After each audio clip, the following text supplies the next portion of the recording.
Hi, I'm Victoria. I'm a child psychiatrist and parent coach, and I'm also a mum. And today I'm going to be answering the question about how do I do it all differently. So I sometimes have parents come to me who perhaps had quite a difficult time early on in their own life through different reasons, and they really want to make sure that they do it differently for their kids, and they want to know how you're going to do that. So if you're interested in that, please stay tuned.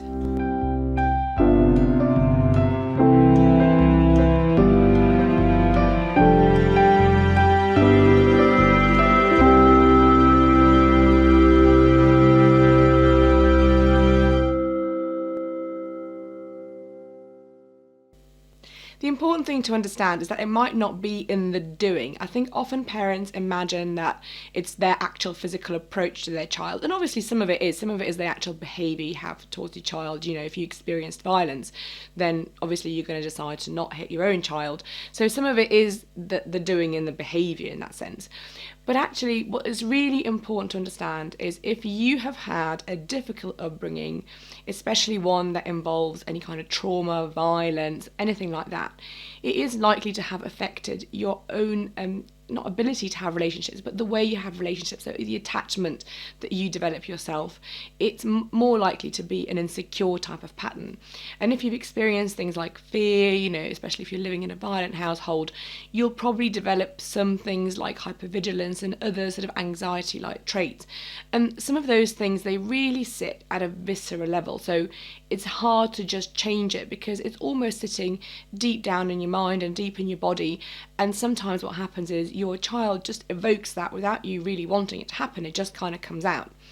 So I think the really important thing is if you're thinking, well, I definitely want a different upbringing for my child, then the really important thing is that you actually explore your own upbringing, that you take some time for yourself to think about it and to go through it and to heal from it. And sometimes you can do that through, you know, reading books and doing sort of self-help things. Personally, I think always doing it with someone is easier because they can guide you through that, and that might be a therapist, it might be a coach. It might be something a little bit different, but someone who you trust that allows you to really explore what's happened for you and to find a different way of having relationships and finding ways of letting go of those reactions that are very, very deep in you. They take some time to heal. But the really amazing thing is if you take time to do that work for yourself, then the way you react to your child and the way you bring up your child will just change. You won't really have to do anything. You will just give them a very, very different experience because you have processed your own stuff, because you understand it and you've processed it and you've healed from it and you have moved to a different way of interacting with the world.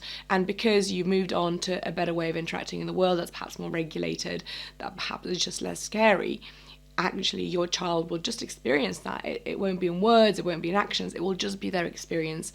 Growing up with a parent who feels safe in the world is a very, very different experience to growing up with a parent who feels very angry, perhaps very fearful, and is carrying a lot of stuff. And the second thing I want to say is, obviously, difficult upbringings can lead to mental health difficulties later on in life. And if that's you, your priority has to be to make sure that you get the right help that you need. Because actually, sorting out your own mental health, making sure you get the treatment that you need, whatever that is paramount to your child's well-being. There's really, you know, if you're just focusing on the doing it differently and not focusing on the intrinsic part of you, making sure you're healthy, making sure that you're healed, then really your child is not going to see that benefit. So definitely focus on you first and then kind of think about what it is that you do differently.